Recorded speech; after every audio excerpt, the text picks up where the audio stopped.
요한계시록 강의 23번째 시간이고요.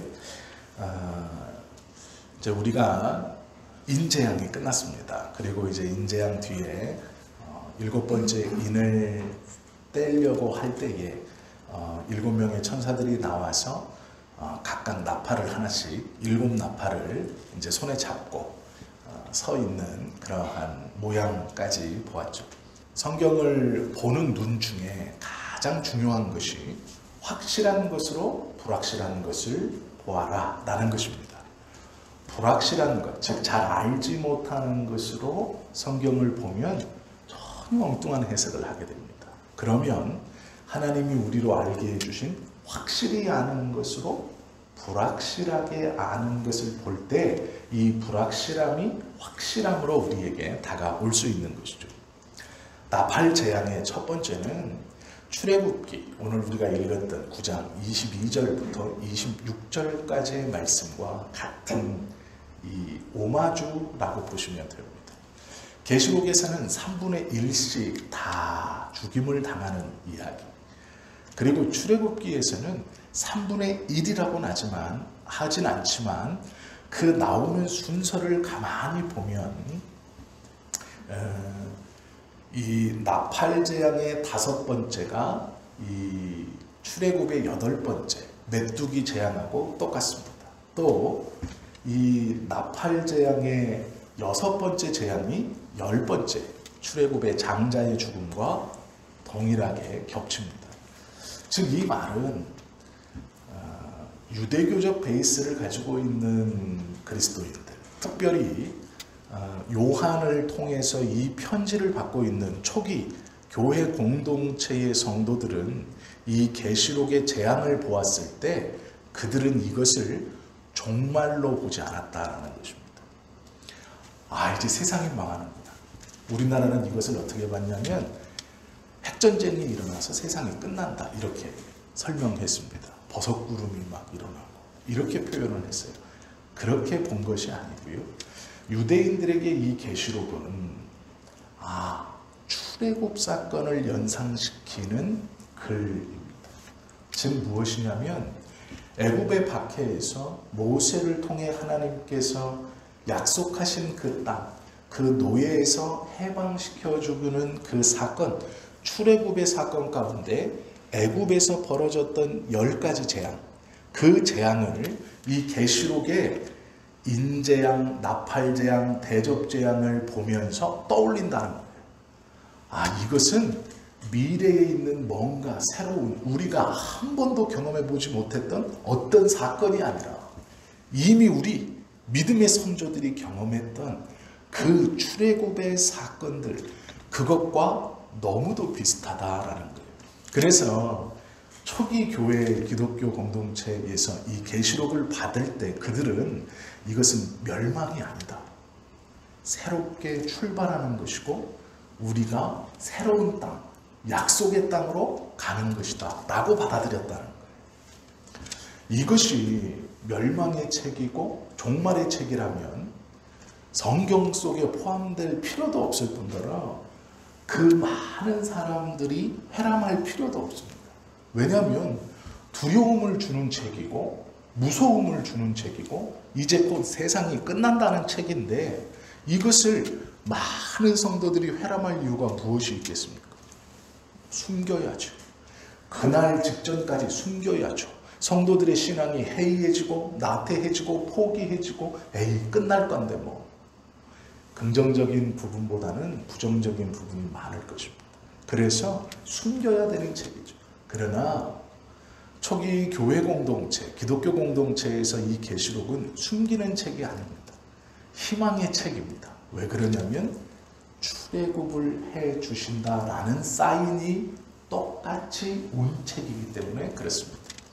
애굽에서 고통받던 노예 생활에서 약속의 땅 가나안으로 가는 그 여정의 출발 중 애굽인들에게 벌어지는 10가지의 재앙, 이 계시록은 하나님의 백성들이 믿음으로 억압받고 있는 이 땅에서 약속의 땅으로 가기 직전 그 출발 전 벌어지는 7가지의 재앙입니다. 10가지의 재앙은 애굽 땅에서 애굽인들에게 내렸습니다. 이 계시록의 7가지의 재앙도 이 땅에서 누구에게 내리냐면 믿지 않는 사람들에게 내리는 겁니다. 애굽 땅에 있었지만 이스라엘 백성들, 즉 하나님이 선택한 백성들에게 10가지 재앙은 아무런 영향을 미치지 않았습니다. 마찬가지로 그들이 이 계시록을 읽으면서 그들은 희망을 품고 소망을 품고 기쁨을 준비하는 것입니다. 두려운 게 아니에요. 왜 그러냐면 이제 곧 나를 억누르고 나를 억압하고 내 삶을 꽉 누르고 있던 것에서 하나님의 나라, 그 약속의 땅으로 가는 일이 벌어진다라는 것이죠. 그래서 이 재앙이 반복되어 나올수록 그들은 이 출애굽을 떠올리면서 보다 확실하게, 즉 이 인재앙, 나팔재앙, 대적재앙이 반복되어서 기록되어져 쏟아져 나오면서 그들은 두려운 게 아니고요. 자신들의 믿음의 조상들이 경험했던 그 출애굽의 역사가 분명히 이루어지는구나 라고 확신했다는 거예요. 왜 그러냐면 유대인들은 숫자적인 개념에서 완전수라는 것이 있습니다. 그게 대표적인 것이 하나, 셋, 일곱, 열, 열둘입니다. 이것을 유대인들은 고대에서부터 하나님과 관련된 숫자라고 해서 그것을 굉장히 중요하게 여겼어요. 12지파를 보아도 그랬고 예수님의 제자인 가룟 유다가 자살을 함으로 그 제자에서 제해졌을 때 그들은 투표에서 마띠아를 뽑습니다. 그래서 12명을 채워놔요. 신약과 구약 모두에서 이 숫자들은 굉장히 큰 상징으로 쓰입니다. 그런데 이 계시록을 제일 가만히 보면 이 상징들이 너무 잘 표현되어 있어요. 왜 그러냐면 계시록의 출발은 7교회에 주시는 말씀, 모든 교회에게 주시는, 완전한 교회에게, 모든 교회에게 완벽히 주시는 말씀으로 출발하고 그 다음 나오는 이 재앙을 보면 7개씩 3개입니다. 하나님의 수인 7과 완전의 수인 3개가 반복되어지는 거예요. 이것을 알고 있는 유대인들은 이것이 7개의 재앙이 3번 인재앙과 나팔재앙과 대적재앙이 나오는 것을 보고 확신하는 거예요. 아, 하나님의 수인 7개의 재앙이 온전하게 이 땅에 3번 완벽하게 내리는구나. 즉 이것은 우리의 구원이 확실하다라는 자신감으로 그들에게 오는 거예요.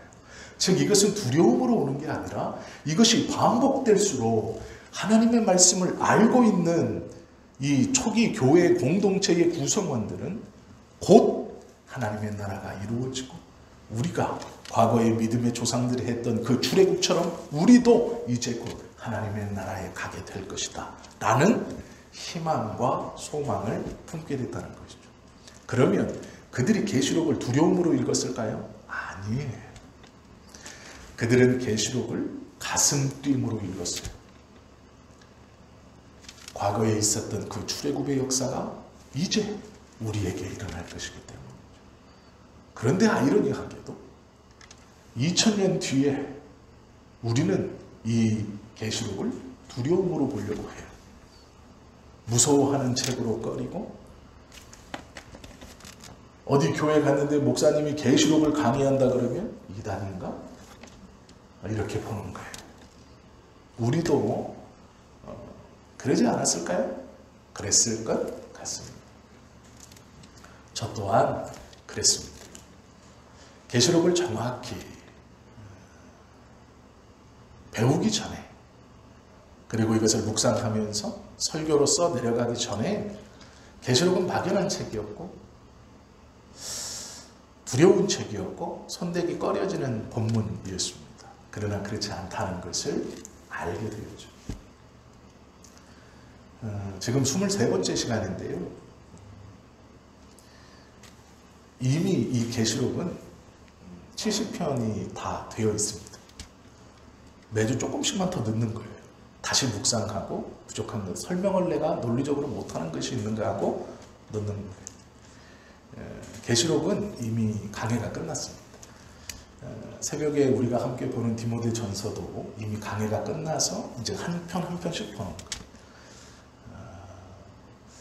이 계시록은요, 제가 성경을 묵상하면서 계시록만큼 가슴 뛰는 책이 없다라고 할 정도로 설레는 책입니다. 왜 그러는가?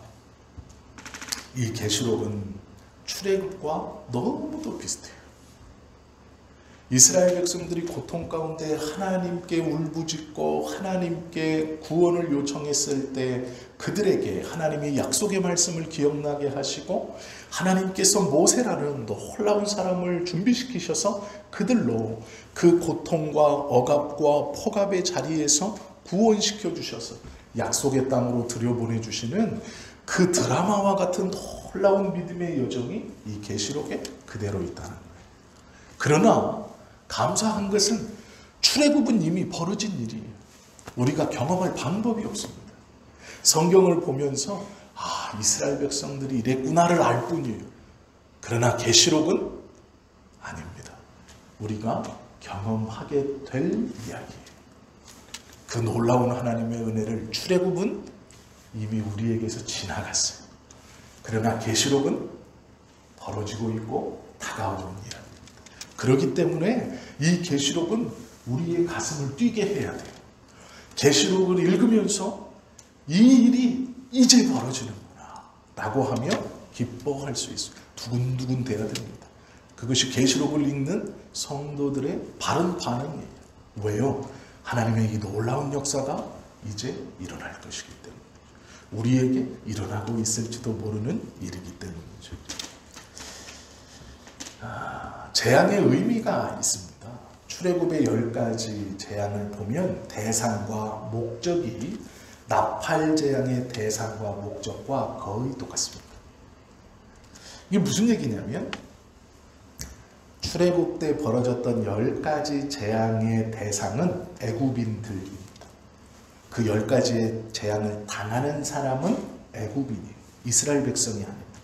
하나님을 믿지 않는 이들이 받는 재앙이고 대적들을 처벌하기 위해서 내리는 재앙이에요. 목적은 이스라엘 백성을 건져내기 위함입니다.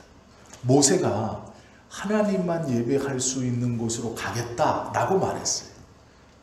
출애굽기 9장은 그 이야기를 시작으로 고센 땅을 제외한 나머지 땅에 우박과 불비가 내리는 이야기이죠. 나팔재앙도 동일합니다. 나팔재앙의 대상은 믿지 않는 불신자들이에요. 죄의 종노릇하며 그 죄 안에서 먹고 마시는 대상들입니다. 결코 우리를 두려움에 넣거나 우리를 멸망시키는 두려움의 재앙이 아니다라는 것이죠. 우리가 여기서 이제 하나 조금 중요하게 여겨야 될 게 뭐 있냐면요. 그러면 세상 사람과 하나님의 백성을 어떻게 구분할 수 있는가? 우리가 이 세상 속에 섞여서 살고 있으니 어떻게 구분할 수 있는가? 내가 교회 다닌다고? 나는 어디 교회 어떤 직분자라고? 그게 아니라는 건 아시죠? 그러면 믿는 자와 믿지 않는 자를 어떻게 구분할 수 있는가? 그의 삶의 만족이, 그의 삶의 행복이 어디에 있는지를 보면 됩니다. 즉 출애굽할 때 애굽인들과 이스라엘을 구분시켰던 것이 있어요. 지금은 그것은 아닙니다. 그러면 현재 믿는 사람과 믿지 않는 사람을 구분시키는 것이 있어요. 그게 뭐냐면 소유와 소속입니다. 즉 믿지 않는 사람은 소유를 통해 행복을 찾아요. 내가 무엇을 가진 것, 내가 무엇을 많이 가지고 있는 것, 내가 누리고 있는 것, 내가 가질 것. 즉 내가 지금 가지고 있는 것에서 행복을 찾고 내가 앞으로 가질 것에 소망을 두고 달려가는 거예요. 많이 가지면 저것보다 나는 행복하지. 좋은 차를 타면 너 이거 뭐 차 같지도 않은 거를 주차장에다 받쳐놨어. 이런. 인터넷에 보시면요, 외제차 타고 주차 2칸 가운데 딱 되는 거예요. 이 사람이 뭘까요? 소유에 대한 행복이에요. 나는 외제차, 옆에 국산차네? 내 거 긁을 줄 모르니까 난 2칸 가운데 딱. 그 사람이 그렇게 할 수 있는 이유는요, 소유에 대한 행복이기 때문에. 무언가 가졌다. 그것이 자기를 기쁘게 하고 행복하게 하는 거예요. 이것이 세상 사람입니다. 그럼 믿는 사람은요, 소속에 대한 행복이에요. 내가 어디에 소속되어져 있는가? 내가 하나님의 백성, 즉 이 놀라운 출애굽의 사건을 경험하게 될 하나님의 백성이냐? 그렇지 않으냐? 우리의 삶이 소유로서의 행복이냐? 소속으로서의 행복이냐? 성경은 우리 보고 너는 내 것이다. 하나님 명령하고 있습니다. 선언하고 있습니다.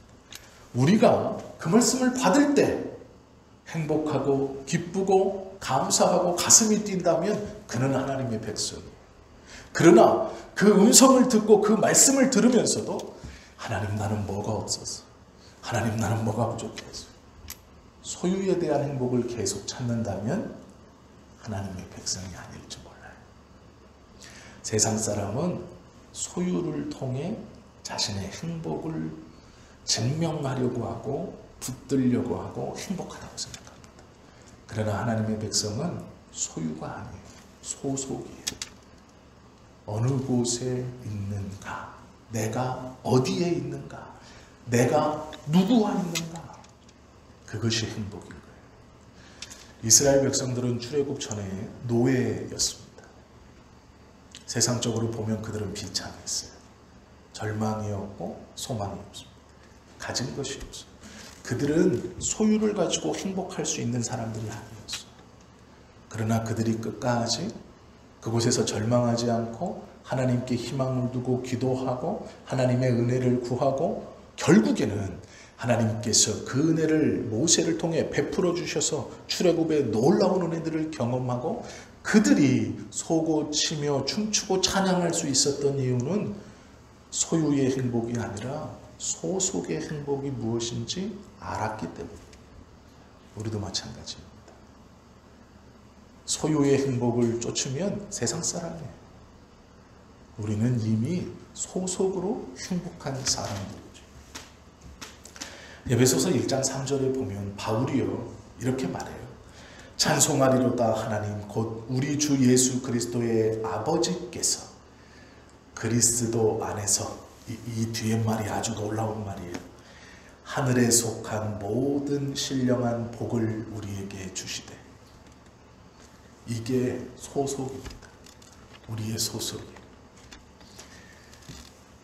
성부께서 성자를 통해 우리에게 하늘에 속한 신령한 모든 것을 주시되 우리가 하나님의 소속이기 때문에 이 놀라운 복을 받는 거예요. 그것이 우리들이다 라고 말하고 있죠. 소유 행복. 세상은요 자꾸 유혹합니다. 네가 더 가져야 행복한 거야. 네 그거 가지고 만족하면 안 되지. 더 가져야지. 저 사람 봐봐. 더 가져야지. 더 가져야지. 아니에요. 세상은 그렇게 유혹해요. 우리를 자꾸 그게 행복인 것처럼 자꾸 손짓합니다. 그러나 하나님은 그렇게 말하지 않아요. 하늘에 속한 자로 부름받기 있기에 행복한 것이다. 사도 바울은 그걸 선언하고 있고 또한 그의 삶으로 그걸 증거하고 있죠. 우리가 또 하나 명심해야 할 것이 있습니다. 그것이 뭐냐면 출애굽기의 10가지 재앙이 이스라엘을 불 속에서 구출하기 위함이에요. 제가 지금 말장난을 하려고 하는 건데 불 속에서 이 말은요 그려보시면 돼요. 불이 피어져 있습니다. 불 속에서 건진다는 건 불타는 그 속에 있다는 거예요. 같이 불이 타는 그 속에 있다는 거예요. 자, 불 가운데는 뭘까요? 불이 피어져 있고 그 불 가운데서 쓱 빼내는 거예요. 제가 이제 설명을 드릴게요. 이게 신학적으로 굉장히 중요한 말을 제가 지금 쉽게 한다고 했는데 어려운 것 같아요. 불 속에서라는 말은 고통 가운데 있는 거예요. 불이 지금 제 사방에 있는 거예요. 다 타오르고 있어요. 이스라엘 백성들은 애굽의 노예로 있었습니다. 고통 가운데 있었어요. 그런데 그 가운데 모세를 통해 하나님의 은혜가 선언됐어요. 그러면 그날부터 고통 끝이어야 됩니다. 불에서 나를 건져주셔야 돼요. 불에서, 즉 고통이 멀어져야 돼요. 그러나 여전히 노예였어요. 그리고 더 심해졌습니다. 무슨 얘기냐면 바로가 재앙을 하나씩 당할 때마다 당할 때는 마음이 돌아서서 모세 보고 데리고 가라. 그러나 조금 있다가 다시 마음이 변해서 더 악독하게 하나님의 백성들을 핍박하고 억누르고 짓누릅니다. 그 고통을 불 속에서라는 거예요. 구원의 역사가 이루어지고 있고 작동되고 있고 돌아가고 있지만 불 속에 있는 거예요. 여전히 뜨거운 거예요. 여전히 고통이고 여전히 힘든 것입니다. 우리가 하나님의 백성으로 이 땅에 살지만 고통이 멀냐? 그렇지 않아요. 압제가 없느냐? 그렇지 않아요. 힘듦이 있고 아픔이 있습니다. 바로는 마음이 변했다가도 또 바뀌어서 그전보다 더 고통스럽게 너희들이 포기하면 이 고통 안 당한다. 그가 10가지의 재앙을 당하고도 군사들을 데리고 홍해 앞에 저들이 건너지 못할 것이니 싹 다 잡아들여서 다시 데리고 와라 라고 말해요. 이스라엘 백성들이 출애굽의 기쁨을 안고 새벽부터 간단한 짐만 가지고 약속의 땅을 향해 출발합니다. 그런데 그 기쁨이 점심때까지도 못 가요. 왜요? 뒤에서 바로의 마병들이 쫓아오는 말발굽 소리가 천지를 진동하듯이 들리는 거예요. 그러면 그들이 잘 가라고 배웅하기 위해서 오지 않는다는 것은 다 알아요. 죽음의 공포가 있는 겁니다. 열심히 걸어보지만 앞에는 홍해가 있어요. 그 기쁨이 반나절도 못 가요. 두렵고 무서운 거예요. 세상도 똑같습니다. 우리가 하나님의 백성으로 살지만 우리는 여전히 불 속에 있어요. 여전히 뜨겁고 여전히 타오르고 여전히 두려워. 그것은 나를 삼킬 것만 같고 때로 어떤 일은 나로 모든 것이 끝났다 라고 체념할 만큼 그 뜨거움과 그 활기는 내가 감당할 수 없는 수준일 것만 같습니다.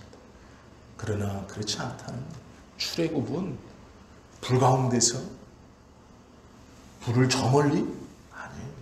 불 속에 있는 이스라엘 백성을 건져주십니다.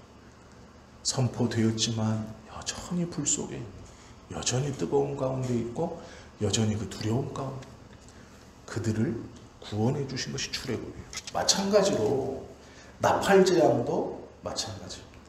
불 속에서의 구출이에요. 불로부터의 구출이 아니에요. 선포되었으니 불은 저만치 너는 걱정과 근심과 아무것도 평안하기만 하여라 아니라는 거예요. 불 속에서 건져내시는 거예요. 불에서 건져주신다는 의미가 아니라 불 속에서. 이것이 출애굽이고 이것이 나팔재앙입니다. 이스라엘 백성들이 이 나팔재앙을 보고 과거의 믿음의 선진들이 누렸던 그 은혜의 출애굽을 떠올릴 수밖에 없는 이유예요. 너무 많은 것이 비슷하다라는 것이죠. 우리는 이 사건을 보고 치열하게 우리의 구원을 살아내야 돼요. 그 불에 놀라서 제풀에 넘어지면 안 됩니다. 그 열기에 놀라서 제풀에 포기하면 안 돼요. 치열할 정도로 그 불 가운데서 살아내야 돼요. 그 열기가 아직 끝나지 않았어요. 그 두려움이 아직 끝나지 않았어요. 출애굽할 것이다라는 하나님의 말씀이 선포되었고 모세가 그것을 통해 재앙을 내리기 시작했지만 여전히 이스라엘 백성들은 고통 가운데 있었어요. 그들은 과거보다 더 과중한 압박과 그 과중한 고통에 시달렸어요. 그런데 포기하지 않아요. 치열하게 구원을 살아내는 것, 그것이 하나님께서 원하시는 것이죠. 핍박은 우리의 욕심으로 받는 핍박 말고 하나님에 대한 믿음으로 받는 핍박은 성경은요 복이라고 얘기해요. 마태복음 5장 10절 12절 보면 의를 위하여 박해를 받는 자는 복이 있다. 천국이 그들의 것입니다. 나로 말미암아 너희를 욕하고 박해하고 거짓으로 너희를 거슬러 모든 악한 말을 할 때에 너희에게 복이 있다. 기뻐하고 즐거워하라. 하늘에서 너희의 상이 큼이라. 너희 전에 있던 선지자들도 이같이 박해하였느니라 라고 말씀하고 있죠. 산상수훈의 말씀이거든요. 하나님의 말씀이 우리 안에 있다고 방심해서는 안 돼요. 치열하게 살아야 돼요. 오히려 그 하나님의 말씀 때문에 세상은 너희를 더 박해할 거다. 그 불을 더 활활 타오르게 할 거고 그 열기로 너를 포기하게 만들라고 할 것이다 라는 것이죠. 박해는 절대로 복이 아니에요. 그러나 박해가 주는 의미 때문에 복인 거예요. 박해는 의를 위한 핍박이기 때문에 복이 되는 겁니다. 고통이 우리에게 좋을 리가 없죠. 어떻게 고통이 복입니까? 그러나 그 고통이 하나님의 의를 위해서 받는 것이 복되다는 거예요. 먼저는 하나님께서 나를 도구로 써주심에 기쁜 것이고, 두 번째, 성경은 분명히 상급이 있다라고 말씀하죠. 물론 상급 때문에 기쁜 것은 아니지만, 상급 때문에 기쁩니다. 또 이 고통이, 박해가 복이 되는 이유는 그 결과 때문이에요. 그 결과로 구원을 얻기 때문에 영원한 하나님의 나라에 당당히 들어갈 자격을 얻기 때문에 하나님의 은혜가 우리를 통해 이 세상에 선언되어질 것이기 때문에 그렇다라는 것이죠. 계시록은요 6장부터 보여지고 있는 이 재앙들이 쭉 기록돼요. 인재앙, 나팔재앙, 대접재앙, 그리고 이 재앙이 끝나면요 19장에 혼인잔치가 나와요. 기뻐할 것이다. 잔치와 같다. 이것은 놀라운 말씀이에요. 이겨놓은 싸움을 담대한 긴장으로 살아가는 것이 우리들입니다. 전쟁에서 승리했다고 해서 전투가 끝난 것은 아니에요. 곳곳에 아직도 남아있어서 고약하게 우리를 괴롭히고 유혹하고 우리를 넘어뜨리려고 해요. 마지막까지 치열하게 싸워내야 됩니다. 마음을 푹 놓으시면 안 돼요. 예수님께서 이미 다 이겨놓은 싸움이지만 우리는 마지막까지 긴장을 놓치면 안 돼요. 하나님의 나라에, 그 주님의 도성에 우리가 완전히 들어가기 전까지는 항상 긴장해야 돼요. 초대교회 공동체에게 계시록은 그런 책이에요. 출애굽을 경험했던 믿음의 선진들이 가졌던 그 하나님에 대한 구원 역사에 대한 그 가슴뛴, 그 설레임, 그 역사, 그것이 지금 로마의 핍박과 도미티아누스 황제의 억압 속에서 출애굽의 노예와 같았던, 애굽의 노예와 같았던 우리의 믿음의 선진들이 하나님의 은혜를 받아 춤추고 노래했던 그 기쁨과 해방의 날처럼 이제 우리에게도 그 날이 곧 온다라는 것이죠.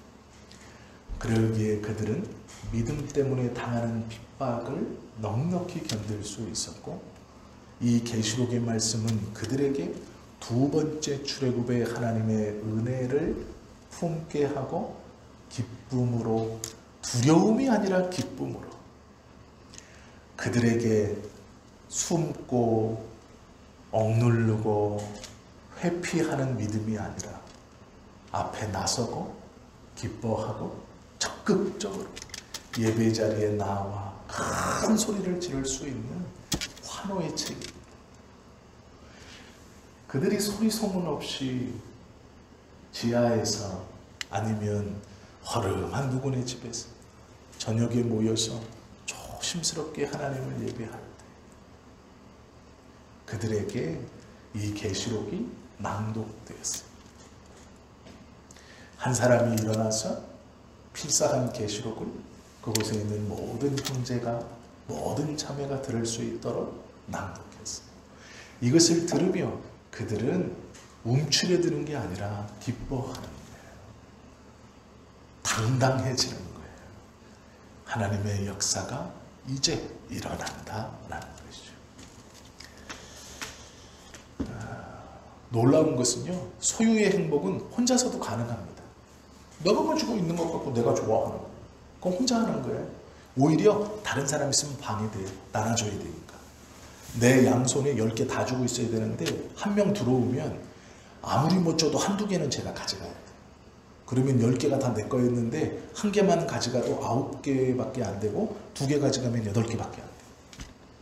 만족이 없죠. 내가 다 가지고 내가 다 가져야 되고 내가 다. 그래서 이 소유의 행복은 혼자 있어야 돼. 나 혼자가 제일 좋아요. 제일 행복해.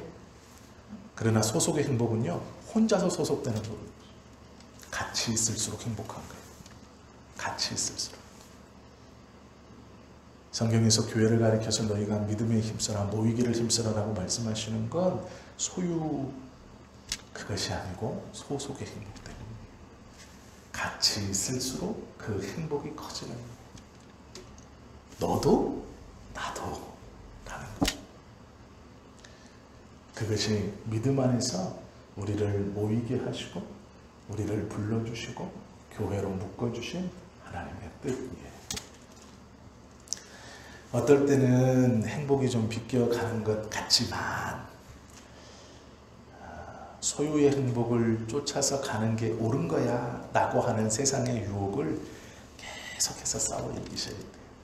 그래서 그것이 아니라 나는 소속의 행복이 있어. 그것이 나의 참 행복이고 하나님께서 주시는 것이야. 함께 하는 것이 하나님의 기쁨이고 나를 통해서 이루어내시고 하시는 것이다 라는 것이죠. 종말론적 출애굽도 이 유대 민족이라는 공동체가 있었어요. 우리 성지교회도 마찬가지입니다. 아니 이 땅의 모든 교회 다 마찬가지. 혼자서는 할 수 없어요. 함께 모여 있을 때 가능한 거예요. 우리 성지교회도 그 공동체 중 하나로 주셨어요. 그래서 우리가 모이기를 기뻐하고 서로가 서로를 위해서 염려하고 기도해주고 용납하고 이해하는 것은 나의 기쁨이 나의 행복이 소유에 있지 않고 소속에 있다는 것을 보여주는 거예요. 그것을 누리며 살아가는 삶이에요. 이 공동체를 하찮게 여기면 안 돼요. 교회를 통해서 놀라운 복을 누릴 수 있어야 돼요. 서로 넘어질 때 격려하고 일으켜줄 수 있어야 합니다. 예수님께서 다 이겨놓으셨고 이제 곧 승리가 눈앞에 있으니 서로 독려하면서 얼마 남지 않은 이 걸음을 함께 걸어가는 거예요. 그것이 주님이 기뻐하시는 거예요. 아유, 저 사람 믿음이 없잖아. 오히려 같이 있으면 내가 방해. 아이고, 상대 못할 사람이야. 이렇게 가지 마시라는 거예요. 돌아보시고 기도해 주시고 손 잡아주시고 함께 가는 것이 맞다. 오늘 말씀은 7재앙 들어가기 전에 나팔재앙 들어가기 전에 인재앙과 또 이 나팔재앙을 출애굽과 함께 묵상하며 보았습니다. 하나님께서 우리로 이 계시록은요 다른 성경과 마찬가지로 우리의 믿음의 성장을 위해서 하나님 나라의 확실함을 위해서 또 우리에게 위로와 기쁨과 소망을 주시는 책이에요. 결코 두려움을 주시는 말씀이 아니다라는 거예요. 오늘 말씀을 나누면서요, 성령님께서 각자에게 기도의 제목과 또 자신의 것을 돌아보게 하셨을 겁니다. 그것을 붙들고 자유롭게 기도하시고 돌아가시고 또 한 주간의 삶을 그 하나님의 뜻 안에서 기쁨으로 사실 수 있는 저와 여러분 다 되실 수 있기를 예수님의 이름으로 축원합니다. 기도하겠습니다.